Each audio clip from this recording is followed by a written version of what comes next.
സ്ഥലത്തില്ല. അതുകൊണ്ട് കഴിഞ്ഞ 1-2 ആഴ്ച സത്സംഗം നടത്താൻ സാധിച്ചില്ല.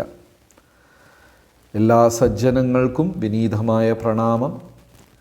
ഇന്ന് ഒരു വളരെ പ്രധാനപ്പെട്ട വിഷയമാണ് നമ്മൾ ചർച്ച ചെയ്യാൻ പോകുന്നത്. ഗീതയിൽ കൃഷ്ണ ഭഗവാൻ പറയുന്നു, മഹാപാപം ചെയ്താലും ഞാൻ എൻ്റെ ഭക്തജനങ്ങളെ സംരക്ഷിക്കും. ഒരു ശ്ലോകം, പ്രസിദ്ധമായ ശ്ലോകമാണ്. അപിചേത്സു ദുരാചാരോ ഭജന്തേ മാം അനന്യഭാഗ് സാധുരേവ സമന്തവ്യ സമ്യക് വ്യവസ്ഥിതോ ഹി സഹ. അപിചേത്സു ദുരാചാരോ, ദുരാചാരി, ഒരു തെറ്റ് ചെയ്തു, ഒരാൾ തെറ്റ് ചെയ്തു. പക്ഷേ എൻ്റെ ഭക്തനാണെങ്കിൽ ഞാൻ ആ വ്യക്തിയെ സംരക്ഷിക്കും എന്ന് ഭഗവാൻ പറയുന്നു.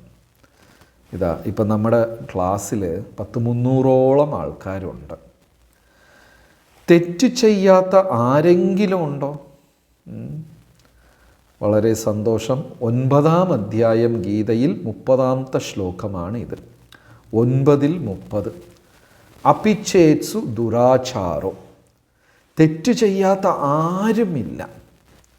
നമ്മളെല്ലാവരും, ചിലർ മറ്റുള്ളവർ അറിഞ്ഞ് തെറ്റ് ചെയ്തിട്ടുണ്ടാകും, ചിലർ ആരും അറിയാതെ രഹസ്യമായ തെറ്റുകൾ ചെയ്തിട്ടുണ്ടാകും, ചിലർ വിശ്വസിച്ചിരിക്കും ഞാൻ രഹസ്യമായി ചെയ്ത ആ തെറ്റ് ഇന്ന് വരെ ആരും കണ്ടുപിടിച്ചിട്ടില്ല എന്നൊക്കെ ചിലർ വിശ്വസിച്ചങ്ങിരിക്കും.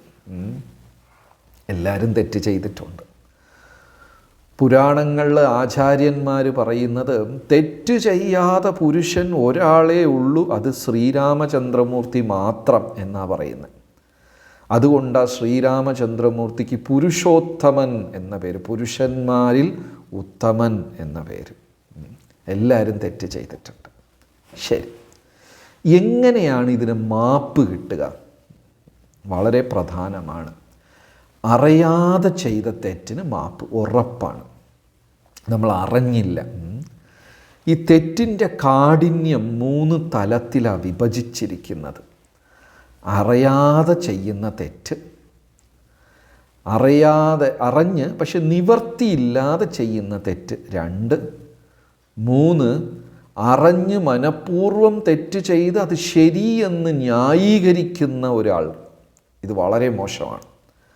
ആദ്യം അറിയാതെ ചെയ്യുന്നത്, രണ്ടാമത്തത് അറിഞ്ഞാ ചെയ്യുന്ന പക്ഷെ നിവർത്തിയില്ല അതുകൊണ്ട് ചെയ്യുന്നു, മൂന്നാമത്തത് അറിഞ്ഞു ബോധപൂർവം തെറ്റ് ചെയ്തിട്ട് അത് ശരി എന്ന് തർക്കിക്കുക.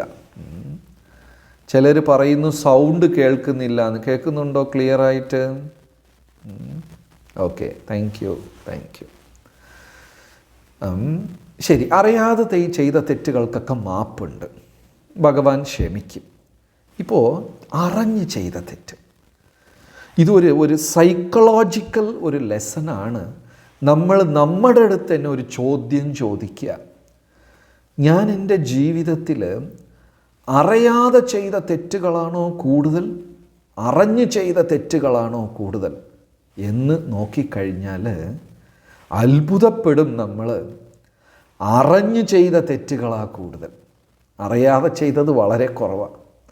അറിഞ്ഞ് മനഃപൂർവ്വം ചെയ്ത തെറ്റുകളാണ് അധികം. ശരി, ഭഗവാൻ എന്ത് ചെയ്യും അങ്ങനെ ഒരാൾ തെറ്റ് ചെയ്താൽ? നിങ്ങൾ ഈ ബൈബിളിൽ പ്രസിദ്ധമായ ഒരു വചനം കേട്ടിട്ടുണ്ടാകും, hate the sin not the sinner. പാപിയെ വെറുക്കുക, പാപത്തെ വെറുക്കരുത്.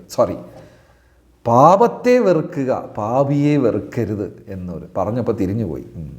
അങ്ങനെ ഒരു ചൊല്ല് കേട്ടിട്ടുണ്ടാകും. ഭക്തജനങ്ങളും അങ്ങനെയാണ്. ചിലപ്പോൾ നമ്മൾ അറിഞ്ഞ് തെറ്റ് ചെയ്താൽ ഭഗവാൻ ആ തെറ്റിനെ ഇത് ചെയ്യും, വ്യക്തിയെ ഒഴിവാക്കില്ല. അത് എത്ര നീചമായ ആൾക്കാരാണെങ്കിലും ശരി. ഇന്ന് നമ്മൾ 1-2 ഉദാഹരണം കാണാം. ഒന്ന് പൂതന. പൂതന, ഭാഗവതം പൂതനയ്ക്ക് പറയുന്നത് ബകാസുരൻ്റെ അനുജത്തിയ പൂതന. അപ്പോൾ കംസൻ പൂതനയ്ക്ക് കൊടുത്ത ഒരു നിർദ്ദേശം അല്ലെങ്കിൽ ഒരു ജോലി എന്ന് പറഞ്ഞാൽ, 1 വയസ്സിന് പ്രായമുള്ള കുഞ്ഞുങ്ങൾ അത്ര പേരെയും കൊല്ലുക. നോക്കിക്കൊള്ളണേ, എത്ര ക്രൂരമായ ഒരു ജോലിയാണ് കംസൻ പൂതനയെ ഏൽപ്പിച്ചത്. 1 വയസ്സ് പ്രായത്തിനെ കുറഞ്ഞിരിക്കുന്ന എല്ലാ കുഞ്ഞുങ്ങളെയും കൊല്ലുക. അങ്ങനെ പൂതന ഇറങ്ങിത്തിരിച്ചു. ഇതൊരു വലിയ ജോലിയായിട്ട് ഏറ്റെടുത്ത് ഇറങ്ങിത്തിരിച്ചു. ദിവസവും ലക്ഷക്കണക്കിൽ കുഞ്ഞുങ്ങളെയാ പൂതന കൊല്ലുന്നത്. 1ഉം 2ഉം അല്ല, ലക്ഷക്കണക്കിൽ കുഞ്ഞുങ്ങളെ പൂതന കൊന്ന് ഓരോ ഗ്രാമമായിട്ട് ചെന്നിട്ട് ആ കുഞ്ഞുങ്ങളെല്ലാം കടിച്ചു കൊന്ന് അവസാനം ഗോകുലത്തിലെത്തി. കാരണം കൃഷ്ണ ഭഗവാന് അപ്പോൾ 3 മാസം പ്രായമായതേ ഉള്ളൂ. 1 വയസ്സിന് താഴെ ഉള്ള സർവത്ര കുഞ്ഞുങ്ങളെയും കൊല്ലണം. 3 മാസം പ്രായമായതേ ഉള്ളൂ ഭഗവാന്. അങ്ങനെ ഗോകുലത്തിലും എത്തി. പക്ഷെ ഗോകുലത്തിലെത്തിയപ്പോൾ പൂതന എന്ത് ചെയ്തു? അതീവ സുന്ദരിയായി മാറി പൂതന. അപ്പോൾ ഒരു ഗോപിക, കാരണം ഗോകുലത്തിലുണ്ടായിരുന്ന സർവത്ര ഗോപികമാരും നല്ല സൗന്ദര്യമുള്ളവരായിരുന്നു. അപ്പോൾ അവർ സംശയിക്കാണ്ട് ഇരിക്കണമെങ്കിൽ അവരെ പോലെ തന്നെ തുല്യമായ ഒരു സൗന്ദര്യമുണ്ടായിരിക്കണം. അങ്ങനെ പൂതന ഒരു സുന്ദരിയായി മാറി. ഇവർക്കൊക്കെ വേഷം മാറാനുള്ള കഴിവുണ്ട്. നമ്മുടെ ആശ്രമത്തിൽ ഒരു പഴയ സിനിമാ നടി ഇപ്പോൾ വരാറുണ്ട്. ഞാൻ പേര് പറയുന്നില്ല. ഇപ്പോൾ അവർക്ക് സിനിമയൊക്കെ കുറഞ്ഞു. അവരിപ്പോൾ അമ്മയും സഹോദരിയുടെയും വേഷമൊക്കെയാണ് ചെയ്യുന്നത്. അവരിപ്പോൾ ജപമൊക്കെ ചെയ്യുന്നുണ്ട്. അവരൊരു ദിവസം എൻ്റെ അടുത്ത് പറഞ്ഞു, മൊത്തവും ഒട്ടിപ്പാണെന്ന് പറഞ്ഞു. കണ്ണിൻ്റെ മേലെ, കണ്ണിൻ്റെ താഴെ, കണ്ണിൻ്റെ അകത്ത്, ചുണ്ട്, എല്ലാം വേഷമാണ്. ഇതെല്ലാം ഇളക്കിക്കഴിഞ്ഞാലേ ശരിക്കുള്ള മുഖം കാണാൻ പറ്റുള്ളൂ. പൂതന കൃഷ്ണ ഭഗവാനെ കബളിപ്പിക്കാൻ അല്ലെങ്കിൽ ഗോകുലവാസികളെ കബളിപ്പിക്കാൻ വേണ്ടി വേഷവും ചമഞ്ഞു വന്നു. ഭഗവാന്റെ സ്വന്തം അമ്മയായ യശോദയും ബലരാമൻ്റെ അമ്മയായ രോഹിണിയും ഇവർ 2 പേരും പൂതന വരുന്നത് കാണുക. പക്ഷെ അവർക്ക് യാതൊരു സംശയവും തോന്നിയിട്ടില്ല. യശോദ വിചാരിച്ചു, ഇന്ദ്രൻ്റെ പത്നിയാണോ ഇന്ന് നമ്മുടെ ഗോകുലത്തിലേക്ക് വന്നത്? ഉടനെ രോഹിണി പറയാ, ആയിരിക്കും ചിലപ്പം. നമ്മുടെ കൃഷ്ണ ഭഗവാൻ കൃഷ്ണൻ ജനിച്ചത് 14 ലോകത്തും പ്രസിദ്ധമായി. അതുകൊണ്ട് അത് അറിഞ്ഞ് കൃഷ്ണനെ കാണാൻ ഇന്ദ്രൻ്റെ പത്നി സച്ചീദേവി ആയിരിക്കും വന്നത് എന്നിവർ പറയാം. ഉടനെ അടുത്ത ആൾ പറയുന്നു, അല്ല, കുബേരൻ്റെ പത്നിയാണ്. പൂതന ആരെന്ന് ആർക്കും സംശയമില്ല. രാമായണത്തിൽ ഒരു പ്രവചനമുണ്ട്. കലികാലത്ത് മഹാകള്ളന്മാരെല്ലാം ഭക്തന്മാരുടെ വേഷത്തിൽ നടക്കുമത്രേ. എങ്ങനെയാണോ രാവണൻ സന്യാസ വേഷം ഇട്ടിട്ട് സീതാദേവിയെ കബളിപ്പിച്ചത്, അതുപോലെ കള്ളന്മാരെല്ലാം ആത്മീകവാദികളുടെ വേഷത്തിൽ നടക്കും എന്നും ഒരു പ്രവചനമുണ്ട്. ശരി, നമ്മൾ അതിനകത്ത് കടക്കുന്നില്ല. അപ്പോൾ പൂതന എങ്ങനെ വേഷം മാറി വന്നപ്പോൾ എല്ലാവരും വിശ്വസിച്ചു, ഇത് സാധാരണ വ്യക്തിയല്ല, ദേവേന്ദ്രൻ്റെ പത്നിയാണ്, കുബേരൻ്റെ പത്നിയാണ്. പൂതന അങ്ങനെ അകത്ത് കടന്നു ചെന്ന് 3 മാസം പ്രായമുള്ള ഭഗവാൻ അതീവ സുന്ദരൻ, കണ്ണുകളെല്ലാം താമരയിതൾ പോലെ ചെവി വരെ നീണ്ട കണ്ണുകൾ, വിൽവപ്പഴം പോലത്തെ ചുണ്ട്, ചുരുണ്ട മുടി, നല്ല സൗന്ദര്യം. പൂതന വരെ ഒരു നിമിഷം ആ സൗന്ദര്യത്തിനെ കണ്ട് ആകർഷിതമായി, അട്രാക്റ്റഡായി. ഉടനെ ആ കുട്ടിയെ കയ്യിലെടുത്തു. ഭാഗവതം പറയുന്നത് ഉടനെ ഭഗവാൻ കണ്ണടച്ചു, പൂതനയെ നോക്കിയില്ല. എന്തുകൊണ്ടാ പൂതനയെ നോക്കിയില്ല? എത്ര ലക്ഷം കുഞ്ഞുങ്ങളെയാ കൊന്നിട്ടാ പൂതന വന്നിരിക്കുന്നത്. എത്ര മഹാപാപം! വീണ്ടും വീണ്ടും ഞങ്ങൾ പറയുക, ജീവജാലങ്ങളെ കൊല്ലുന്നത് മഹാപാപമാണ്. അത് കുഞ്ഞാകട്ടെ, പൂച്ചയാകട്ടെ, പശുവാകട്ടെ, ആടാകട്ടെ, കോഴിയാകട്ടെ, ജന്തുജീവജാലങ്ങളെ കൊല്ലുന്നത് മഹാപാപമാണ്. അതുകൊണ്ട് കൃഷ്ണ ഭഗവാൻ പൂതനയെ നോക്കിയില്ല, കണ്ണങ്ങടച്ചു. കൃഷ്ണൻ കണ്ണടച്ചു. ഉടനെ പൂതന പാല് കൊടുക്കാൻ തുടങ്ങി കൃഷ്ണന്. അപ്പം യശോദയെ നോക്കുക, ആരും എതിർപ്പ് പറഞ്ഞില്ല. ആലോചിച്ച് നോക്കൂ, നമ്മുടെ വീട്ടിലേക്ക് ഒരു സ്ത്രീ കയറി വന്ന് നമ്മുടെ കുട്ടിക്ക് പാല് കൊടുക്കാൻ അച്ഛനമ്മയും വെറുതെ ഇരിക്കുമോ? പക്ഷേ ഇവിടെ യശോദയോ റോഹിണിയോ പ്രതികരിക്കുന്നില്ല. അവർ വിചാരിച്ചു ഏതോ ദേവി സ്വർഗലോകത്തിലിരുന്ന് വന്ന് അനുഗ്രഹിക്കാൻ വന്നിരിക്കുന്ന, അവർക്ക് സംശയമേ തോന്നിയില്ല. ഭഗവാൻ പാലും കുടിച്ചു. അതോടെ പൂതനയുടെ ജീവനും വലിച്ചു. പൂതനയ്ക്ക് വേദന സഹിക്കാൻ പറ്റാതെ അലറിക്കൊണ്ട് യഥാർത്ഥ രൂപം പൂതന കൈവരിച്ചു. മല പോലെ ഭീമാകാരമായി ഉയർന്ന ഒരു രൂപം നിലവിളിച്ചുകൊണ്ട് ഓടി വീട്ടിൻ്റെ പുറത്ത്. അപ്പോഴാ ഗോപികമാർക്ക് മനസ്സിലായത് ഒരു രാക്ഷസിയാണ്. നമ്മൾ ഏതോ ദേവി എന്ന് വിചാരിച്ചു, രാക്ഷസിയാ. എന്ത് ചെയ്യും? കൃഷ്ണനും ആ സ്ത്രീയുടെ കൂടെ പോവാം. പേടിച്ചു പോയി. പക്ഷേ ഭഗവാൻ പ്രാണനെ എടുത്തു. ഇവിടെ അതല്ല വിഷയം. പൂതനയ്ക്ക് എന്ത് പറ്റി? തൻ്റെ ആധ്യാത്മിക ലോകത്തിൽ അമ്മയുടെ സ്ഥാനം കൊടുത്തു. പൂതനയ്ക്ക് മോക്ഷം കൊടുത്തു. നോക്കിക്കോളൂ, അഹോ ബക്കിയം സ്തനകാലകൂഢം ഭാഗവതത്തിൽ പറയുന്നു. തൻ്റെ സ്തനത്തിൽ കാലകൂട വിഷം പുരട്ടിക്കൊണ്ടുവന്ന ആ ബക്കൻ്റെ അനുജത്തിയായ ബക്കി എന്ത് പുണ്യം ചെയ്തിട്ട് ആ മോക്ഷം കിട്ടിയത്? എത്ര വലിയ പാപമായിരിക്കും ചെയ്തിരിക്കുന്നത് അല്ലേ? ലക്ഷക്കണക്കിൽ കുഞ്ഞുങ്ങളെ കൊന്നിട്ട് കൃഷ്ണനെ കൊല്ലാൻ വന്ന പാപിയാണ് പൂതന. പക്ഷേ ആ പാല് തന്ന ഒരു സേവനമായി, അതിനെ ഒരു സേവനമായി കണ്ട് ഭഗവാൻ പൂതനയ്ക്ക് മോക്ഷം കൊടുത്തു. ഇതാണ് കൃഷ്ണ ഭഗവാനെ ദയാലു, കാരുണ്യസാഗർ, കൃപാസാഗർ, കരുണാവർഷം എന്നൊക്കെ പറയാൻ കാരണം. എത്ര അതപ്പതിച്ച ആൾക്കാരായാലും ശരി, പാപി, എന്തെങ്കിലും അവരൊരു നല്ലത് ചെയ്യുമെങ്കിൽ ആ നല്ലതിനെ കണക്കാക്കിക്കൊണ്ട് അവരെ എങ്ങനെയെങ്കിലും രക്ഷിക്കാൻ ഭഗവാൻ നോക്കും. ഈ പരീക്ഷാ പേപ്പറും വെച്ചുകൊണ്ടിരിക്കുന്ന ടീച്ചറിനെ പോലെ ആൾ ഫെയിലായി, എവിടെയെങ്കിലും ഒരു അരമാർക്ക് അവനെ കൂട്ടിക്കൊടുത്ത് പാസ്സാക്കാൻ പറ്റുമോ എന്ന് ആ ടീച്ചർ തപ്പും ചില ടീച്ചർമാർ. അതുപോലെ ഈ ലോകത്തിലുള്ള പാപികൾക്ക് എവിടെയെങ്കിലും എന്തെങ്കിലും അല്പം പുണ്യം കൊടുത്തിട്ട് അവരെ രക്ഷിക്കാൻ പറ്റും. ലക്ഷക്കണക്കിലെ കുഞ്ഞുങ്ങളെ കൊന്ന പാതകി പൂതന പക്ഷേ ഒരു നല്ല കാര്യം ചെയ്തു. എന്താണ്? പാല് കൊടുത്തു കൃഷ്ണൻ. അതാണ് ഭഗവാൻ എത്ര തെറ്റ് ചെയ്താലും ആ തെറ്റിനെ വെറുക്കും.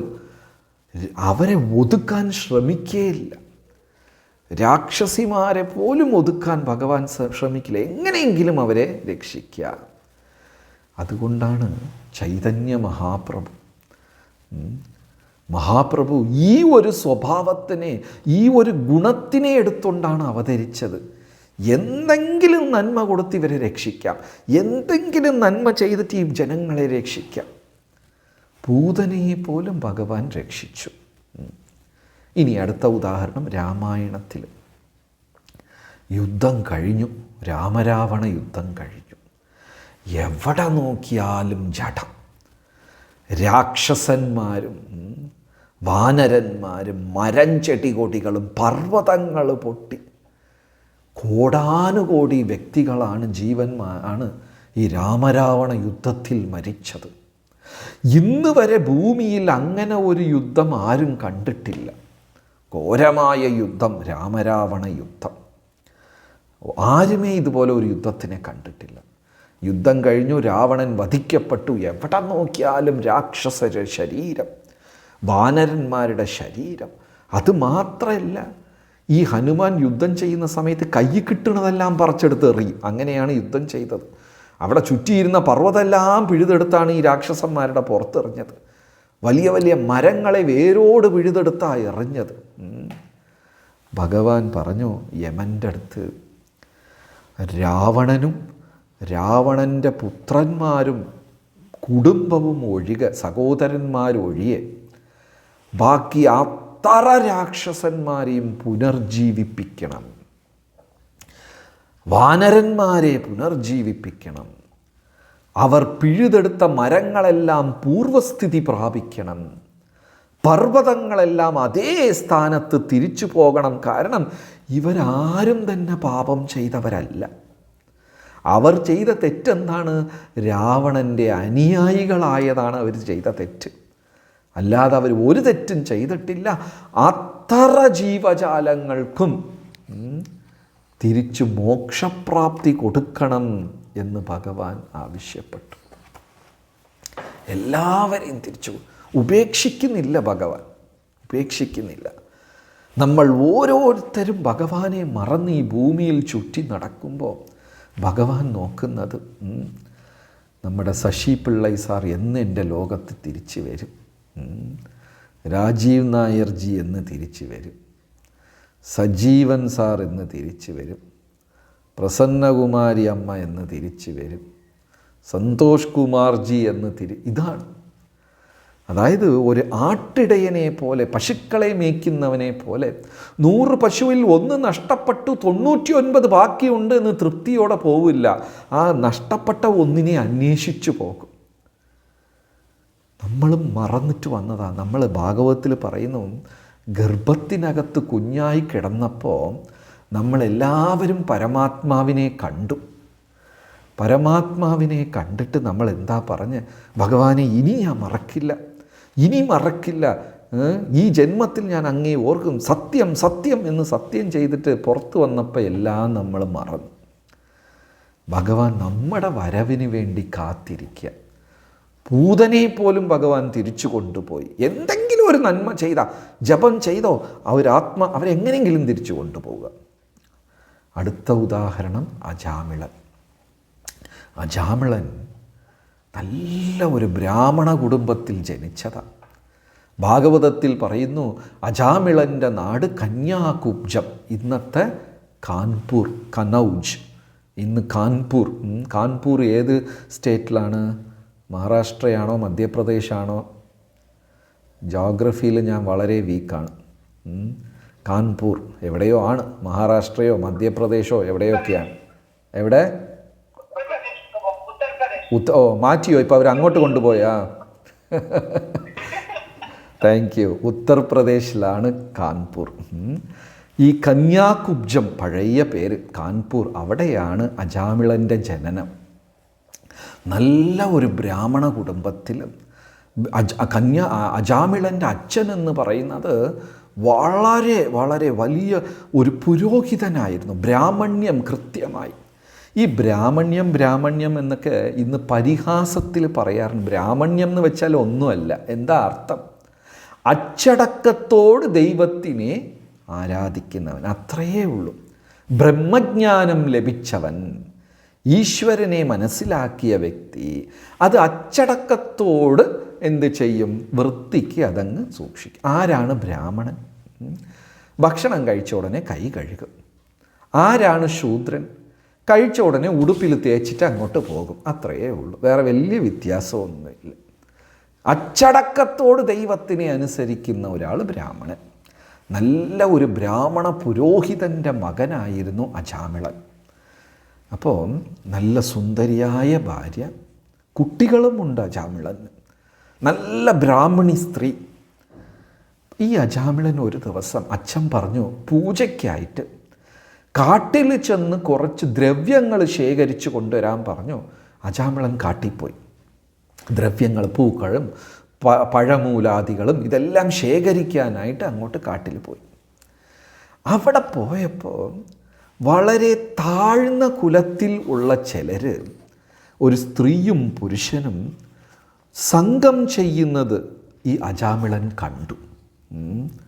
അത് കണ്ടപ്പോൾ അജാമിളൻ്റെ ഹൃദയത്തിനകത്ത് ഒളിച്ചിരിക്കുന്ന കാമവാസന അപ്പം തന്നെ പുറത്തു വന്നു. ആരോ അതായത് ഷെയിംലെസ്നെസ് ഇത് ഭഗവത്ഗീത ക്ലാസ്സിൽ പറയാൻ പറ്റുന്നതാണെന്ന് അറിയില്ല, എന്നാലും നമ്മൾ അറിഞ്ഞിരിക്കേണ്ടതാ.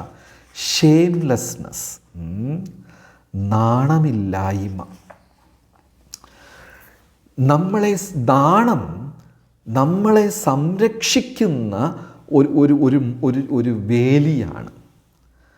പക്ഷെ കലികാലത്തിലുള്ള വസ്ത്രധാരണ, പെരുമാറ്റം, ഇതെല്ലാം ഇന്നത്തെ ജനങ്ങളെ ഷെയിംലെസ്നെസ്സിലേക്ക് ആ ഒരു നാണമില്ലായ്മയിലേക്ക് കൊണ്ടുപോയിക്കൊണ്ടിരിക്കുന്നു. അതിനെ ഫാഷൻ എന്ന് വിചാരിക്കുന്നു. പ്രഭുപാദർ അമേരിക്കയിലിരുന്നപ്പോൾ ഒരു ഇൻ്റർവ്യൂ ചെയ്യുന്ന ലേഡി വന്നിട്ട് ആദ്യം മുതലേ ചോദ്യങ്ങൾ പ്രഭുപാദരെ കളിയാക്കിക്കൊണ്ടുള്ള ചോദ്യങ്ങളായിരുന്നു ആ സ്ത്രീ ചോദിച്ചത്. എല്ലാം ഒരു പരിഹാസഭാവത്തിലാണ് പ്രഭുപാദരെടുത്ത് ഈ ഒരു ഇൻ്റർവ്യൂ നടത്തിയത്. അപ്പോൾ പറഞ്ഞു, നിങ്ങൾക്കൊക്കെ നാണമില്ലേ ഹരേ കൃഷ്ണക്കാർക്ക് ഇങ്ങനെ മുട്ടയെ അടിച്ച് കുടുമിയും വെച്ചുകൊണ്ട് നടക്കുന്നത്? അത് ശരിയാണല്ലോ, മുട്ടയടിച്ചിട്ട് കുടുമി വെച്ചിട്ടൊക്കെ നടക്കുമ്പോൾ റോട്ടി കാണുന്നവരൊക്കെ ചിരിക്കും, ചിലപ്പം പരിഹസിക്കും. ആ പത്രപ്രവർത്തകയും അതാ ചോദിച്ചത്, നിങ്ങൾക്ക് നാണമില്ലേ ഇങ്ങനെ മുട്ടയടിച്ചിട്ട് കുടുമിയും വെച്ചിട്ട് ഇങ്ങനെ നടക്കുന്നത്? പ്രഭുപാദർ ചിരിച്ചുകൊണ്ട് പറഞ്ഞു, ആ ലേഡി ഒരു മിനി സ്കേർട്ടാണ് ഇട്ടിരുന്നത്, മുട്ടുവരെ ഉള്ള ഒരു കുട്ടിപ്പാവാടയാണ് ഇട്ടിരുന്നത്. വിദേശീയരൊക്കെ അങ്ങനെയാണ്, ഭാരതീയർ അതിനേക്കാളും മോശമാണ്. അപ്പോൾ പ്രഭുപാദർ ചിരിച്ചുകൊണ്ട് പറഞ്ഞു, നഗ്നമായ കാലുകളെക്കാളും നഗ്നമായ തല എത്രയോ ഭേദമാണ് എന്ന് തമാശയായിട്ട് പറഞ്ഞു. അത് ഇംഗ്ലീഷിൽ പ്രഭുപാദർ പറഞ്ഞത് bare head is cooler than bare feet എന്ന് പറഞ്ഞു. അപ്പോൾ വസ്ത്രധാരണ, അജാമിളൻ ദ്രവ്യങ്ങൾ ശേഖരിക്കാൻ പോയപ്പോൾ ഒരു ശൂദ്രനും ശൂദ്രാണി സ്ത്രീയും കാട്ടിൽ കൂടെ ഒരുമിച്ചിരിക്കുന്നത് കണ്ടപ്പോൾ ആ ഉള്ളിലുള്ള വാസന, നമ്മൾ വളരെ കെയർഫുള്ളായിരിക്കണം. എന്ത് കാണുന്നു, എന്ത് വിഷയം ചർച്ച ചെയ്യുന്നു, എന്തിനെ വായിക്കുന്നു, എന്തിനെ മനനം ചെയ്യുന്നു, നമ്മൾ കെയർഫുള്ളായിരിക്കണം. ആ സമയത്തത് മനസ്സിനെ ബാധിച്ചില്ലെങ്കിലും പിന്നീട് ഞാൻ ഒറ്റയ്ക്കിരിക്കുമ്പോൾ ഇതെല്ലാം എൻ്റെ മനസ്സിനെ ബാധിക്കാൻ തുടങ്ങും, റീപ്ലേ ആകും. നമ്മൾ വിചാരിക്കും എന്നെയൊന്നും ഇത് ബാധിക്കില്ല എന്ന് വിചാരിക്കും. പക്ഷേ നമ്മൾ ടി വിയിൽ കാണുന്നതും ഫോണിൽ കാണുന്നതും ചർച്ച ചെയ്യുന്ന വിഷയങ്ങളും എല്ലാം നല്ലതായാലും ചീത്തയായാലും തീർച്ചയായിട്ടും നമ്മളത് ബാധിക്കും. പക്ഷേ അജാമിളൻ തിരിച്ചു വീട്ടിൽ പോകാൻ തോന്നിയില്ല. എത്ര വലിയ ബ്രാഹ്മണ ശ്രേഷ്ഠനായ ഒരാളുടെ മകനാണ്, അത് നല്ല കാര്യത്തിന് വന്നാൾ തിരിച്ചു വീട്ടിൽ പോകാൻ മനസ്സ് തോന്നിയില്ല. അജാമിളൻ എന്ത് ചെയ്തു? ആ സ്ത്രീയെ അന്വേഷിച്ചു. കാട്ടിൽ കണ്ടില്ലേ, ആ സ്ത്രീയെ അന്വേഷിച്ചിട്ട് അജാമിളൻ പോയി, അന്വേഷിച്ച് അങ്ങോട്ട് പോയപ്പോൾ ആ സ്ത്രീ ആര് പൈസ കൊടുക്കുമോ അവരെ കൂടെ പോകുന്ന ഒരു വേശ്യ സ്ത്രീയായിരുന്നു. അജാമിളൻ കയ്യിലുള്ള കാശ് മുഴുവനും കൊടുത്ത് ആ സ്ത്രീയുടെ, അതായത് വീട്ടിൽ സ്വന്തം ഭാര്യ ഉണ്ട്, എന്നിട്ട് പോലും ഈ കാട്ടിൽ ദ്രവ്യം ശേഖരിക്കാൻ പോയ ആൾ തിരിച്ച് വീട്ടിൽ പോയില്ല. അങ്ങനെ ആ സ്ത്രീയുടെ കൂടെ പോയി. 80 വയസ്സ് വരെ ആ സ്ത്രീയുടെ കൂടെ താമസിച്ചു. 10 കുഞ്ഞുങ്ങളുണ്ടായി. അതായത് നല്ല ഒരു ശ്ലോകം ഞാൻ വായിക്കാം. ചക്ഷുരാഗ ചിത്തസംഗ സങ്കൽപ്പ നിദ്രച്ഛേദ തനുത്ത വിഷയനിവൃത്തി ത്രപനാസ ഉന്മാദ മൂർച്ഛ മൃതി. അതിൻ്റെ അർത്ഥം, സ്ത്രീ പുരുഷ ബന്ധം തെറ്റായ രീതിയിലാകുമ്പോൾ ആദ്യം ചക്ഷുരാഗ, കണ്ണുകൾ അട്രാക്റ്റഡ് ആകും. രണ്ടാമത്തത് ചിത്തസംഘ, നമ്മുടെ ബോധത്തിൽ ആ വ്യക്തി നിറയും. ഇപ്പോൾ നമ്മളത് ഒരു സ്വന്തമായിട്ടൊരു ടെസ്റ്റ് നടത്താൻ, ഇപ്പോൾ നമ്മളെ ക്ലാസ്സിൽ 500 പേരുണ്ട്. ഇതിൽ നമ്മളിൽ പലരും പ്രേമിച്ച് വിവാഹം കഴിച്ചവരായിരിക്കും. അപ്പോൾ ഫസ്റ്റ് ചക്ഷുരാഹ, ആ വ്യക്തിയെ കാണണം എന്ന് തോന്നും. പിന്നെ ചിത്തസംഘ, 24 മണിക്കൂർ ആ വ്യക്തിയെക്കുറിച്ചേ ഓർത്തുകൊണ്ടേയിരിക്കും. സങ്കല്പ, എങ്ങനെയും ആ വ്യക്തിയെ വിവാഹം കഴിക്കണം എന്ന് നമ്മൾ ആഗ്രഹിക്കും. നിദ്രച്ഛേദ, ഉറക്കം ക്രമേണ നഷ്ടപ്പെടും. രാത്രി കിടന്നാൽ അവരെക്കുറിച്ച് ചിന്തിച്ചുകൊണ്ടിരിക്കും. പിന്നെ വിഷയനിവൃത്തി, നല്ല കാര്യങ്ങളിലുള്ള ശ്രദ്ധ കുറയാൻ തുടങ്ങും. നമ്മുടെ ശ്രദ്ധയെല്ലാം പല കാര്യങ്ങളിലിരുന്ന് തെറ്റും. ത്രപനാസ, ഇത് വളരെ ഇമ്പോർട്ടൻറ്റ്. നാണമില്ലായ്മ, ഇതുവരെ നമുക്ക് നിയന്ത്രിക്കാം. ഇതുവരെ ഉള്ളതിൽ തിരിച്ചു വരാൻ പറ്റും, പക്ഷെ ഇനിയുള്ളത് തിരിച്ചു വരാൻ പറ്റില്ല. ത്രപനാസ, നാണമില്ലായ്മ വന്നു കഴിഞ്ഞാൽ പിന്നെ പോയി. ഉന്മാദ, ഭ്രാന്ത്, മൂർച്ഛ, സ്തംഭിച്ച് നിൽക്കുക. പിന്നെ മൃത്യു, മരണത്തിലേക്ക് പോവുക. ഒന്നിലേക്ക് വരും. അതായത് ശരിയായ അറ്റാച്ച്മെൻറ്റിൽ തന്നെ ഇത്രയും കാര്യം ഉള്ളപ്പോൾ തെറ്റായ അറ്റാച്ച്മെൻറ്റ് എങ്ങനെയായിരിക്കും? നാണമില്ലായ്മയായിരുന്നു അജാമിളൻ്റെ വലിയ കുഴപ്പം. ഷെയിംലെസ്നെസ്. അതിലിരുന്ന് ഉന്മാദനായി അദ്ദേഹം മരണത്തിനെ അടുത്തു. അപ്പോൾ തൻ്റെ ഈ സ്ത്രീയെ സംരക്ഷിക്കാനും 10 കുഞ്ഞുങ്ങളെ നിലനിർത്താനും കാട്ടിൽ നിൽക്കുന്ന ഈ ബ്രാഹ്മണനായ അജാമിളൻ എന്തു ചെയ്തു? മോഷണം ചെയ്യാൻ തുടങ്ങി, കൊള്ളയടിക്കാൻ തുടങ്ങി, പിടിച്ചു പറി തുടങ്ങി. ഒരു പാപത്തിലിരുന്ന് അടുത്തത് അനേകം പാപങ്ങൾ ചെയ്യാൻ തുടങ്ങി. അവിഹിതമായ ബന്ധങ്ങൾ വളരെ പാപകരമാണ്. ഒരു പാപത്തിലിരുന്ന് അടുത്ത പാപത്തിലിരുന്ന് അതിൻ്റെ അടുത്ത പാപം ചെയ്ത് മരണത്തിലേക്ക് എത്തി. ഏതോ ഒരു പുണ്യം 10ാമത്തെ കുട്ടിക്ക് നാരായണൻ എന്ന പേര് വെച്ചു. യമദൂതന്മാർ വന്ന് ആ പ്രാണനെ പിടിച്ചു വലിക്കുന്ന സമയത്ത് ഭയന്നു പോയി. യമദൂതന്മാരെ കാണുകയാണ് അജാമിളൻ. ഭയന്നു പോയി. തൻ്റെ 10ാമത്തെ കുട്ടി, അത് കൊച്ചുകുട്ടിയാണ്, ഇഴയുന്ന പ്രായത്തിലുള്ള കുഞ്ഞ, അതിനെ പോയി നാരായണ നാരായണ നാരായണ എന്ന് ഉറക്കെ വിളിക്കാൻ തുടങ്ങി. അത്ഭുതം നോക്കിക്കൊള്ളണേ. നാരായണ 4 അക്ഷരമുള്ളത് കൊണ്ട് 4 വിഷ്ണുദൂതന്മാർ വന്നു. എത്ര അക്ഷരമുണ്ടോ അത്ര വിഷ്ണുദൂതന്മാർ വന്നു. അതിസുന്ദരമായ സംഭാഷണം നടന്നു വിഷ്ണുദൂതന്മാർക്കും യമദൂതന്മാർക്കും നടുവെ. യമദൂതന്മാർ പറഞ്ഞു, നിങ്ങൾ ആരാ? എന്തിനാ ഈ പാപിയെ പോയി രക്ഷിക്കാൻ വന്നത്? അവർ പറഞ്ഞു, എത്ര പാപം ചെയ്ത ആളാണെങ്കിലും ശരി, ഒരു തവണ നാരായണ എന്ന് പറഞ്ഞു കഴിഞ്ഞു, ഇനി നിങ്ങൾ കൊണ്ടുപോകരുത്. നോക്കിക്കോളൂ ഭഗവാന്റെ കാരുണ്യം. എങ്ങനെയെങ്കിലും ഈ ജനങ്ങളെ രക്ഷിക്കണം എന്നാണ് ഭഗവാൻ നോക്കുന്നത്. നമ്മൾ ഭഗവാനെ മറന്നിവിടെ ചുറ്റി നടക്കുക, പക്ഷെ എങ്ങനെയെങ്കിലും നമ്മളെ രക്ഷിക്കണം. ഭഗവാൻ നോക്കിക്കൊണ്ടേയിരിക്കുക. ഒരു ജപം മതി. അതിൻ്റെ പേരിൽ യമദൂതന്മാരെ അവിടെ നിന്ന് ഓട്ടിച്ചു വിട്ട് രക്ഷിച്ചു. യമദൂതന്മാർ ഭയന്നു പോയി. ഇന്ന് വരെ അവരെ ജോലിയിൽ ആരും തടസ്സപ്പെടുത്തിയിട്ടില്ല. കാരണം യമദൂതന്മാർ തെറ്റ് ചെയ്യുന്നില്ല. ആരെല്ലാം പാപം ചെയ്യുന്നു, ആരെല്ലാം മത്സ്യമാംസാദികൾ കഴിക്കുന്നു, അവിഹിതമായ ബന്ധം, മദ്യപാനം, അവരെയാണ് പിടിക്കുന്നത്. അപ്പോൾ അജാമിളൻ അങ്ങനത്തെ ഒരാളാണ്.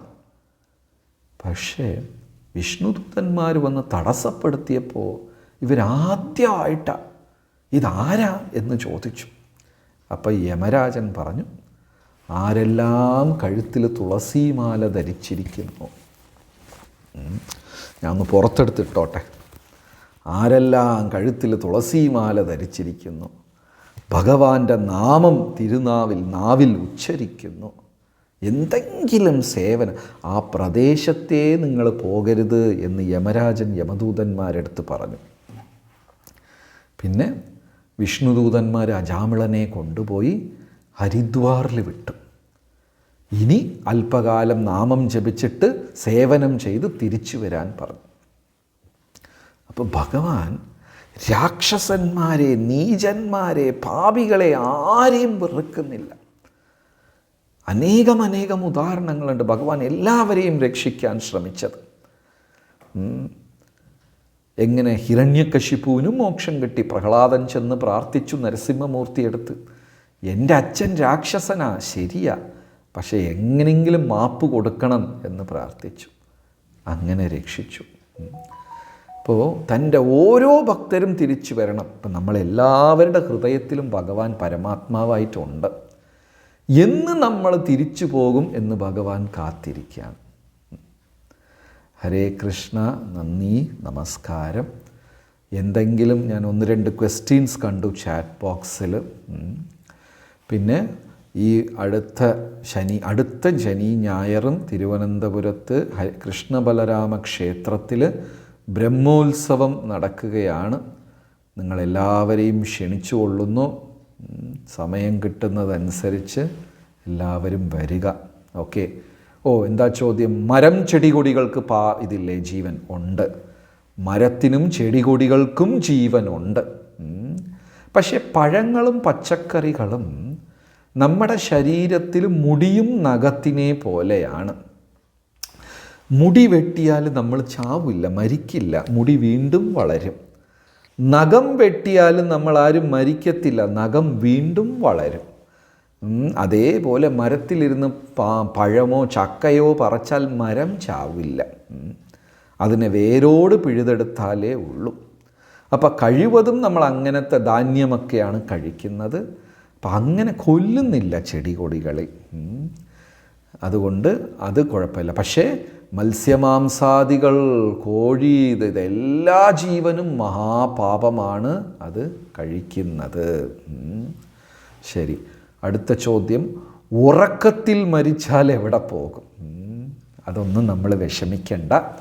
ഭാഗവതത്തിൽ 11-ാം സ്കന്ധത്തിൽ ഭഗവാൻ ഉദ്ധവരെടുത്ത് പറയുന്നു, നിരന്തരം ഒരാൾ നാമം ജപിക്കുന്ന വ്യക്തിയാണെങ്കിൽ പ്രാണൻ പോകുന്ന നേരം എന്നെ ഓർക്കാനുള്ള ഓർമ്മ ഞാൻ തരും. ഗീതയിൽ ഒരു ശ്ലോകമുണ്ട്, മത്തഃ സ്മൃതിർജ്ഞാനമപോഹനം ച. ഓർമ്മശക്തിയും മറവിയും ഞാനാണ് തന്നത്. അല്ലേ? ഇപ്പം നമുക്ക് ഗാന്ധിജിയെക്കുറിച്ച് കേട്ടിട്ടുണ്ട് എല്ലാവരും. ഇന്ന് ഗാന്ധിജി നല്ലതെന്നും ചീത്തയെന്നും പല രീതിയിൽ വിമർശിക്കുന്നവരുണ്ട്. പക്ഷേ ഒരു കാര്യം നമുക്കില്ലെന്ന് പറയാൻ പറ്റില്ല. ഗാന്ധിജിയുടെ ശരീരത്തിലിരുന്ന് പ്രാണൻ പോകുമ്പോൾ അദ്ദേഹം റാം റാം റാം എന്ന് ഭഗവാന്റെ നാമവും ചൊല്ലിക്കൊണ്ടാണ് പോയത്. അതൊരു മഹാഭാഗ്യമാണ്. അപ്പം നിരന്തരം നാമം ജപിക്കുന്ന ഒരു വ്യക്തിയാണെങ്കിൽ ശരീരത്തിലിരുന്ന് പ്രാണൻ പോകുന്ന നേരം അദ്ദേഹത്തിന് ഭഗവാനെ ഓർക്കാനുള്ള അവസരം ഭഗവാൻ തീർച്ചയായിട്ടും തരും. ഓക്കെ, വേറെന്താണ് ക്വസ്റ്റ്യൻ? ഭഗവത്ഗീത. ഭഗവത്ഗീത എവിടെ കിട്ടും? ഭഗവത്ഗീത എല്ലാ ഇസ്കോൺ സെൻറ്ററുകളിലും കിട്ടും. വായിക്കുക ദിനം പ്രതി. അതായത് ഇതൊരു അത്ഭുതകരമായ കാര്യമാണ് ഭഗവത്ഗീത വായിക്കുന്നത്. എന്താണെന്ന് വെച്ചാൽ ഭഗവത്ഗീത നമ്മൾ വായിക്കുമ്പോൾ നമ്മൾ കൃഷ്ണ ഭഗവാനോട് സംസാരിക്കുകയാണ്. ഇപ്പോൾ ഭഗവത്ഗീത സംഭാഷണം എന്താണ്?